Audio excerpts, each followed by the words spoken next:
मलिक साहब गिराज मलिक साहब। सर मैं ये कहना चाहता हूँ कि मैं नेशनल कॉन्फ्रेंस का कैंडिडेट हूँ, तो ये जो है गिराज मलिक साहब आम आदमी पार्टी के एक शेर आदमी है। बिल्कुल आपने ये तो पार्टी का मसला नहीं देखना है, पार्टी कोई भी हो, बीजेपी हो, एनसी हो, कांग्रेस हो, कोई भी हो, कि आप देखो होश में शेर के बातों को सुनो। एक ऐसा शेर है जो पूरे होश को लाता है, पूरे सरकार को पता चलता है कि एक ऐसा शेर नया पैदा हुआ है, ताकि इनको हमने कुछ लेना देना नहीं है, वरना जो बंदा किसमें असेंबली में काम करता है उसके काबूस की काबिलियत को देखना चाहिए। जैसे कि आपको पता है कि हमारे मेंढर की कॉन्स्टिट्यूंसी का जो हमारे एमएलए साहब थे, राणा साहब थे, वो कैबिनेट मिनिस्टर बने, तो हमें उनकी खुशी हुई और कैबिनेट मिनिस्टर 3 बार एमएलए रहे। उसके बाद वो सरकार ने कैबिनेट मिनिस्टर चुना तो उनकी तरह ये भी हमारे मलिक साहब हैं जो मिराज मलिक हैं, ये भी शेर है, शेर का काम देखते हैं ताकि आने वाले में मैं निहायत ही काबिल एहतराम जम्मू कश्मीर की एक बेबाक आवाज, सियासत अपनी जगह, मैं बायसियत भारतीय जनता पार्टी का पहाड़ी कल्चर वेलफेयर यूनियन का जो है वो स्पोक्स पर्सन हूँ, लेकिन यहाँ पे इंसानियत का नाता है।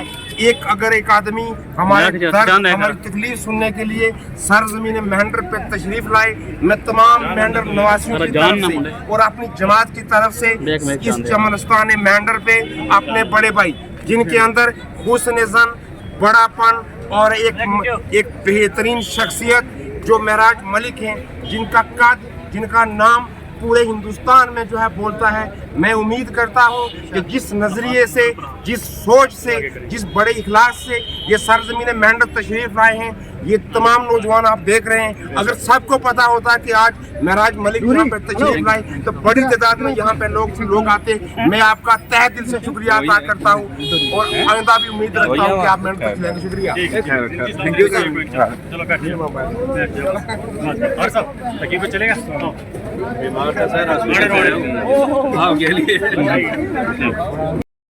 नेताओं को करना चाहिए था, गृह मंत्री को करना चाहिए था, मोदी जी को करना चाहिए था। वो तो विदेश की यात्रा छोड़कर हिंदुस्तान आए थे, लेकिन उसके बाद ना ही पहलगाम गए और ना ही हमले के बाद पुंछ आए।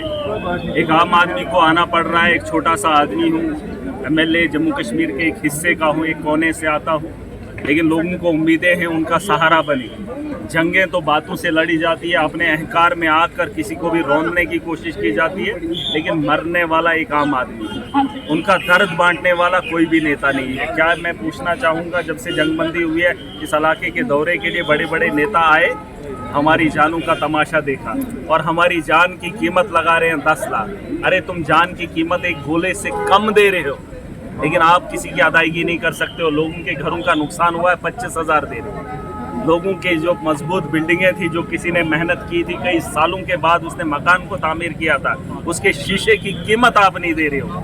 आप इस मुल्क के रहने वाले लोगों को उनके हुकूक नहीं दे सकते हो, उनकी सेफ्टी नहीं दे सकते हो, और जो उनका नुकसान हो रहा है उनका एक मजाक किया जा रहा है। मैं पूछना चाहता हूँ दिल्ली की सरकार से, जो बड़े बड़े वादे करती है, 56 इंच का सीना दिखाने की ताकत नहीं करते हैं और हमाकत पाकिस्तान करता हमारे घर के अंदर घुसकर गोला और बारूद फेंक रहा है। जो पहली बार पुंछ के अंदर हुआ, मुझे मजबूरन आना पड़ा, और हमारे नेता जवाब लिख रहे हैं और ट्वीट पे आकर हमारे मुल्क का फैसला होता है, हमारे लोगों का फैसला होता है।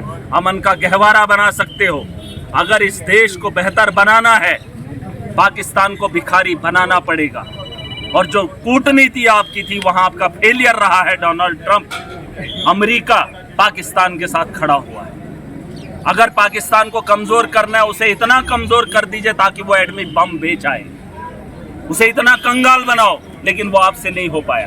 आप अपनी सरहदों को मजबूत कीजिए ताकि कोई आतंकवादी अंदर ना घुसे, और जब वो आतंकवादी अंदर घुसता है, कुछ लोगों की जान लेता है, तो हम जब हमला करते हैं, उसके बाद जब काउंटर होता है तो हमारी जानें फिर जाती है। अगर आप वैसा बातचीत नहीं कर सकते हो, आपने कहा टेरर और टाक नहीं हो सकता, या तो आतंकी ठिकानों को खत्म करो, पाकिस्तान को कमजोर करो, अगर आप वो भी नहीं कर सकते, बात भी नहीं कर सकते हैं, तो फिर आखिर में जनाब मैं कहना चाहूँगा, चाहे पुंछ की आवाम है, चाहे राजौरी की आवाम है, आप ये मत बताना कि पाकिस्तान के गोला बारूद से सिर्फ जम्मू कश्मीर का नागरिक मरता है।